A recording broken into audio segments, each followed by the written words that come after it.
Madame, Monsieur, bonsoir et bienvenue dans le journal, dans l'actualité de ce mercredi. Le Centre ivoirien anti-pollution, le CIAPOL, est pleinement engagé dans la lutte contre l'utilisation des substances toxiques. Les industriels des régions du Tankwi, du Guémon, Cavali, Bafing, Folon et Kabadougou ont été formés dans la ville de Mans. Retour sur cette formation dans ce journal. Hors de chez nous, au Soudan du Sud, Médecins sans frontières mènent la lutte contre l'hépatite E. La maladie est mortelle et touche notamment les femmes enceintes. MSF prévoit de vacciner d'ici juin 2024 12 776 femmes et jeunes filles âgées de 16 à 45 ans. Voilà pour le sommaire, vous suivez le 19h30 et quel meilleur choix pour vous informer.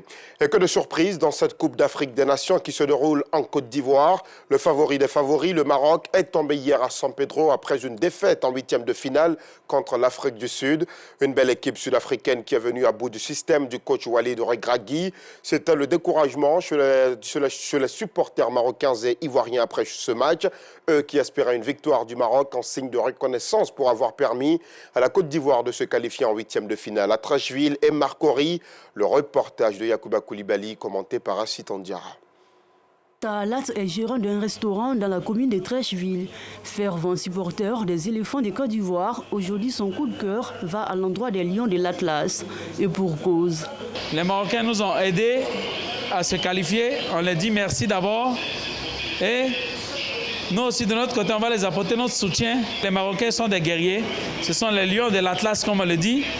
Donc, on espère bien qu'ils vont gagner ce match.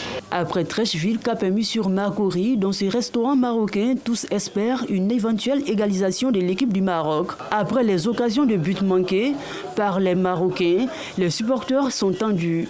Malgré le stress, le gérant du restaurant espère un revirement de situation, mais confie tout de même que le moment est favorable à son business. On a toujours espoir, c'est le football, c'est le meilleur gagne. C'est ça, c'est ce qui fait le charme du football. Ce sont des moments qui sont favorables à tous les business, bien sûr, surtout au niveau de la restauration, les bars, les maquis. C'est gagnant pour tout le monde, bien sûr. Je suis venue pour supporter le Maroc, mais ils sont minés. Mais j'espère que le miracle va se produire. Pour le moment, c'est très stressant. Après le deuxième but des Sud-Africains, c'est le désarroi. Le Maroc sort de la compétition. On est un peu déçus, mais on accepte. C'est le foot, c'est le sport. Et on espère qu'on va se reprendre. On est des fair-play sportifs. Ça reste un match de foot. À l'issue de ce match des huitièmes de finale, les Bafana Bafana de l'Afrique du Sud vont rencontrer l'équipe nationale du Cap-Vert en quart de finale. Les quarts de finale, justement, la Côte d'Ivoire va y participer contre le Mali samedi prochain à Bouaké. Après la qualification, les Ivoiriens se sont exprimés massivement. Satisfaction totale de nos compatriotes après cette qualification en quart de finale. L'exploit des joueurs est salué par tous, comme nous le montrent Fedena Yeo et Clément Boko. C'est la Côte d'Ivoire qui est là. La joie déborde chez les supporters ivoiriens. La raison, la victoire des éléphants du Côte d'Ivoire face aux lions de la Teranga du Sénégal lors du match comptant pour les huitièmes de finale de la Coupe d'Afrique des Nations qui se joue en Côte d'Ivoire. À Siporex, dans la commune de Yopougon, les populations se réjouissent de la prestation des joueurs. Un mort là, il ne peut pas avoir peur de quelque chose d'autre encore. On est mort, l'Indien est ressuscité mercredi. Et puis on va mourir encore. On ne peut jamais mourir. Il était sûr. Il y a une qualification de Côte d'Ivoire. Et puis en tout cas, ils ne nous ont pas dessus. Marie, quand il était mené à la 3e minute, il dit calmez-vous, on va gagner. Et puis effectivement, on a gagné. En tout cas, les éléphants ont bien joué hier. Fiers, ils ont très bien joué. En tout cas, ils ont très bien joué. Ils ont très bien joué. Le jeu était en tout cas super. En tout cas, je suis très heureux. Je suis très content. Si certains félicitent les joueurs pour leur performance, d'autres, comme ici, dans la commune d'Abobo, relèvent plutôt la compétence de Faye Emes, l'entraîneur intérimaire de l'équipe nationale. Ivoire est content, on va gagner ce lundi. Voilà. Effectivement, on a gagné. Donc j'ai dit vraiment merci aux joueurs, j'ai dit vraiment merci à l'entraîneur. Il y a les vrais entraîneurs ici, il y a les Ivoiriens ont joué. Félicitations à l'entraîneur, ils ont démontré qu'ils sont prêts pour la nation ivoirienne. Avec la présente qualification pour les quarts de finale, les supporters ivoiriens sont désormais conscients pour remporter cette CAN. Longtemps on attendait ce football. La Côte d'Ivoire, c'est pour nous la coupe, ça ne va pas quelque part. La coupe c'est chez nous. Les éléphants de Côte d'Ivoire vont affronter pour les quarts de finale le vainqueur de la rencontre Burkina Faso-Mali. Et ça sera le Mali pour ce quart de finale qui se déroulera à Bouaké. La Côte d'Ivoire aura donc ainsi l'opportunité de se qualifier. Les éléphants qui, eux, se sont qualifiés justement dans une ambiance de folie à Yamoussoukro contre le Sénégal tenant du titre. Un match remporté au tir au but. C'était une folie en effet dans la capitale puisque sur les terres de Félix Houphouët-Boigny, les maquis et les bars, les rues et les ruelles ont refusé du monde. Les Ivoiriens, de l'Ivoirien lambda à l'autorité, tous ont fêté jusqu'au petit matin le témoignage de Théodore Zouzou et Gilles Tonia. Fan zone des Sénégalais au quartier Assabou à Yamoussoukro. Telle une messe de requiem, silence et pleurs chez certains. Les supporters du Sénégal ont du mal à accepter cette défaite des Lions de la Teranga, domptés par les éléphants de Côte d'Ivoire. On peut dire que bon, l'arbitrage y est pour quelque chose, hein, parce que déjà il y a eu un penalty pour le Sénégal qui n'a pas été sifflé. Le penalty aussi qu'on a accordé à la Côte d'Ivoire en fin de match n'en était pas un. À part ça aussi, bon, on a vraiment vu qu'il était en train de siffler des fautes imaginaires. Bon, il y a vraiment beaucoup de choses qui n'ont pas été vraiment à la hauteur. D'autres refusent toute polémique et font plutôt preuve de fair play. On n'est pas découragé, hein. C'est l'esport qui est comme ça. En tout cas, le trophée là, ça ne va pas sortir de l'Afrique. Côte d'Ivoire, Sénégal, c'est la même chose. Je vous conseille, mes frères ivoiriens, il faut faire tout que le couple va rester ici. Nous, les Sénégalais, on est de tout cœur avec les Ivoiriens. On vous aime. On vous aime, les Ivoiriens. Vive le Sénégal, vive la Côte d'Ivoire, vive le Sénégal, nous sommes de vrais lions. On va continuer à supporter la Côte d'Ivoire. Allez, on vous souhaite une bonne chance. Merci, à la prochaine, Sénégal. Dans le camp des supporters des éléphants, vainqueur de cette affiche des huitièmes de finale, c'est la liesse populaire.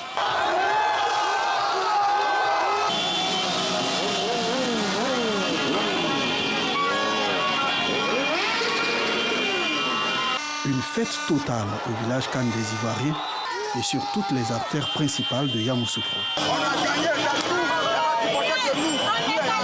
La joie qui nous anime est inestimable. Parce que quand on voit notre équipe, les éléphants, sortir cette qualité de jeu, on ne peut que s'en féliciter. Ils ont vraiment joué, les garçons ont joué, ils ont très bien joué et on peut être fiers de notre pays. On a vu qu'avec un entraîneur local qui a fait des changements tactiques et stratégiques, le résultat était probant. Les jeunes ont joué, quelle que soit l'issue de ce match, les Ivoiriens étaient fiers. Et avec l'issue qui était la victoire, on est triplement fiers et on se félicite. Les autorités gouvernementales ne peuvent rester indifférents devant cette qualification pour les quarts de finale. Nous venons de gagner face à une équipe coriace qui n'est autre que l'équipe championne d'Afrique lors de la dernière édition. Aujourd'hui, c'est une grande victoire pour la Côte d'Ivoire.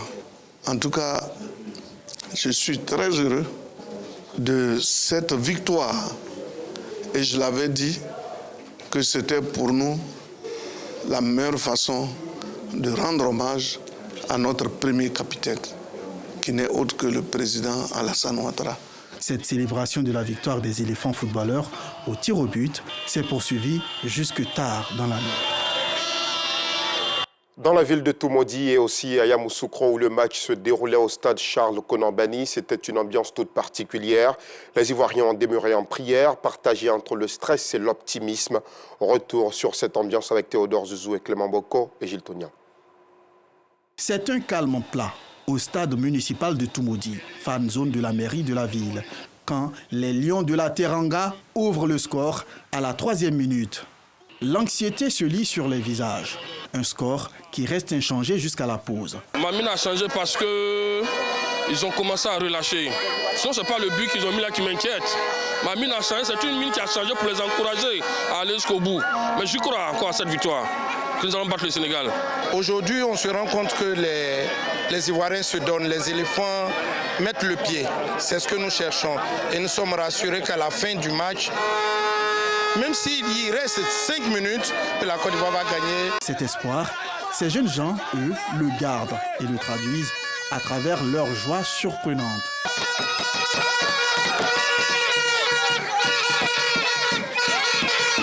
À la seconde mi-temps, pratiquement plus personne, encore moins de véhicules dans les rues. C'est un attroupement devant les boutiques, dans les maquis et espaces plein air. À ce domicile, ce sont des cris de joie, alors que la Côte d'Ivoire n'a pas encore égalisé. C'est les Ivoiriens, c'est l'émotion, ça nous fatigue, mais on est là, on tient le coup. Vraiment, là, on joue pas. Il y a ce qu'il va marquer, aïe, ça cause c'est écrit, la joie est trop. À plus de 2 km de là, non loin de l'autoroute, un autre rassemblement de supporters. Ils suivent la projection de cette opposition Sénégal-Côte d'Ivoire, d'autres devant un téléviseur. C'est une joie totale quand les éléphants reviennent à la marque sur un penalty. Je suis fier pour les buts qui viennent se faire tout à l'heure. Parce qu'on ne sait pas comment on allait faire ce soir. Oui, je sais qu'aussi, le match n'est pas encore terminé, mais je sais qu'on va gagner ce match. Le Sénégal ne peut pas battre la Côte d'Ivoire comme ça. Cette égalisation conduit aux prolongations. Une occasion mise à profit pour prendre le pôle de la situation au village Kane de Yamoussoukro, à la place Jean-Paul II. Ici, quand vient la séance des tirs au but, plusieurs supporters ont du mal à tenir.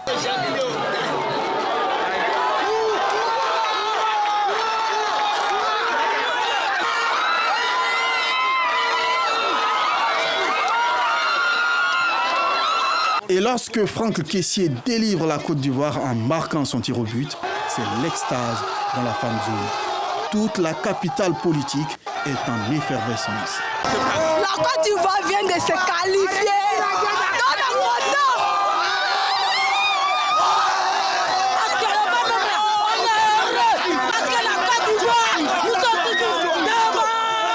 Je suis très fier des Ivoiriens. Éléphant, c'est éléphant. Éléphant ne peut pas tomber. Mais la Côte d'Ivoire, aujourd'hui, ils nous ont satisfaits. On les remercie. On remercie toutes les autorités. Seul, nous pouvons remercier, c'est le chef d'État, Alassane Dramane Ouattara. La Côte d'Ivoire revient de loin avec cette qualification pour les quarts de finale. Rappelons que les éléphants ont été repêchés pour ces huitièmes de finale comme meilleur troisième après les matchs de poule. Le match a été vécu dans les mêmes conditions à Moronou et à Soumvoué, deux villages du département de Toumoudi, dans la région du Bélier. Ici aussi, les Ivoiriens ont prié et cru en la victoire jusqu'au bout. C'est ce que nous montre toujours Théodore Zozo, Gilles Tonia et Clément Boko. Ces bouteilles contiennent du bandi, une boisson extraite du palmier. Ici à Moronou, un village du département de Toumoudi, elle est beaucoup appréciée.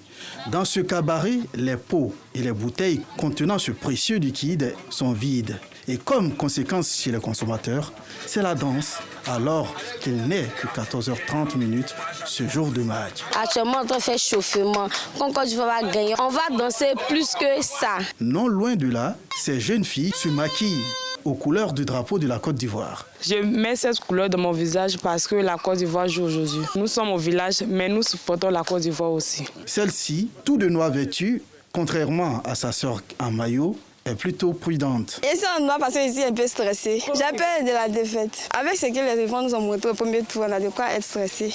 Je préfère être prudente en portant le tout noir, mais il y a le blanc au pied, donc je suis ivoirienne. De ce côté du village, précisément en face de l'école primaire publique, les préparatifs vont bon train. Ces jeunes de la bourgade de plus de 6000 âmes bénéficient d'un projecteur et de 2 autres téléviseurs de la part d'un cadre qui leur rend visite ce jour du match Côte d'Ivoire-Sénégal. Je suis venu ici, dans ce village, aujourd'hui, pour regarder le match avec les parents. Il était important que nous venions, que nous offrions donc, à cette vaillante population cet écran pour leur permettre de regarder ensemble, de communier ensemble, de supporter les éléphants. Nous avons trébuché face au Nigeria et face à la Guinée équatoriale, mais nous pensons qu'aujourd'hui, avec la résurrection que nous avons pu avoir grâce à la victoire du Maroc sur la Zambie, nous pensons que nous allons faire des efforts de titan pour passer en quart de finale.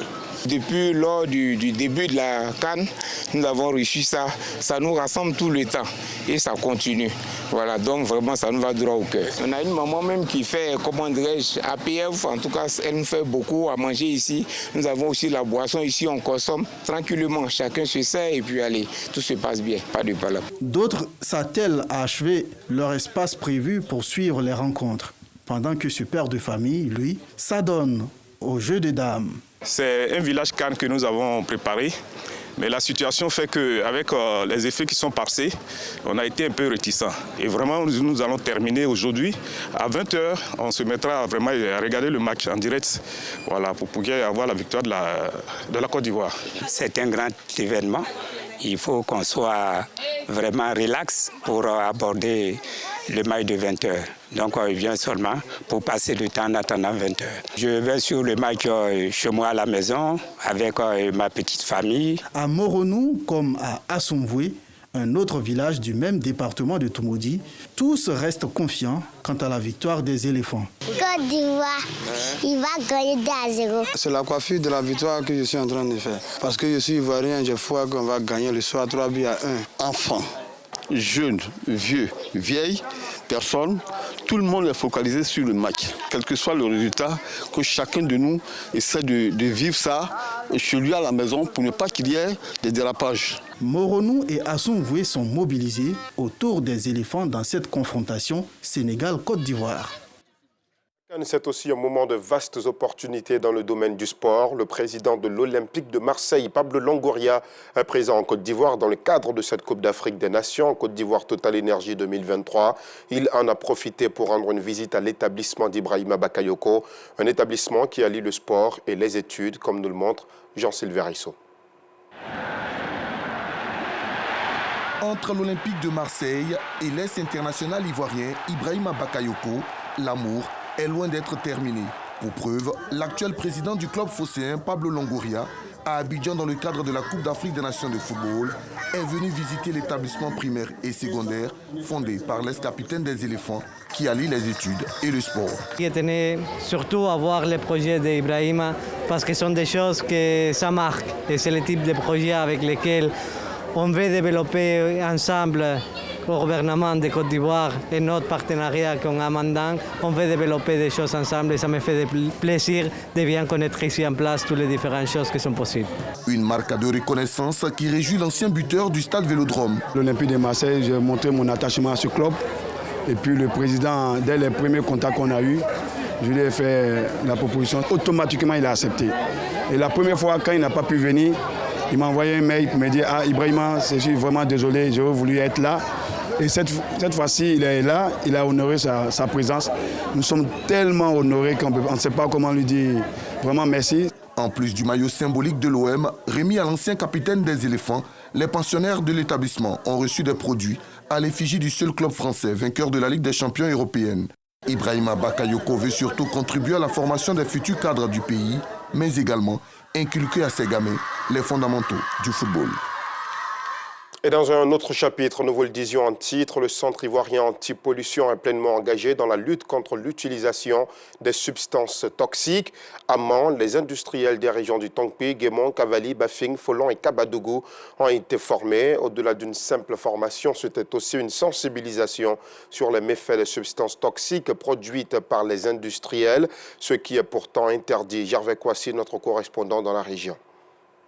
Si l'industrialisation s'avère un levier de la croissance économique d'un État, cependant, elle ne doit pas constituer une entrave à notre environnement au regard des gaz, matériaux, débris et autres substances provenant des usines, ateliers et fabriques. C'est tout le sens de cette rencontre au cours de laquelle le SIAPOL, en plus de dévoiler les missions qui lui sont dévolues, invite les industriels à se conformer aux dispositions légales en la matière. Comment est-ce que les industriels peuvent travailler sans nuire à l'environnement, protéger donc le cadre dans lequel ils travaillent, mais protéger également les composantes environnementales connexes à leur activité pour ne pas que leur activité puisse nuire à l'environnement.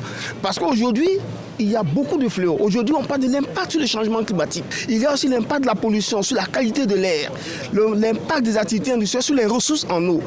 Comment amener les industriels à respecter toutes ces composantes de telle sorte que leur activité puisse garantir donc la qualité de ces milieux. C'est de cela qu'il s'agit. Le ministère de tutelle encourage le SIAPOL dans sa détermination ferme à garantir un environnement sain aux populations sur toute l'étendue du territoire national. Les industriels sont bien encadrés par nos services qui veillent donc à la protection de l'environnement.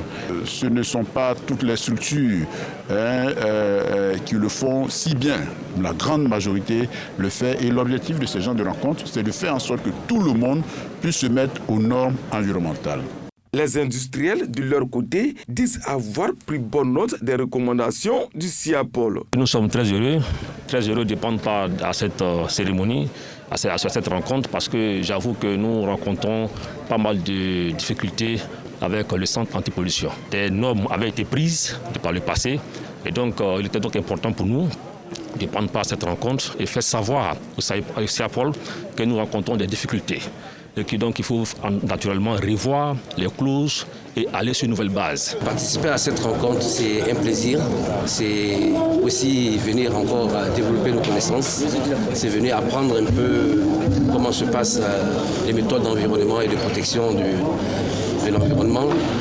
Et je pense que participer à cet atelier peut vraiment nous aider à connaître beaucoup de choses. Je demanderai à tout le monde d'être co-citoyen, d'être co-écologue et vraiment d'avoir un comportement responsable vis-à-vis de l'environnement.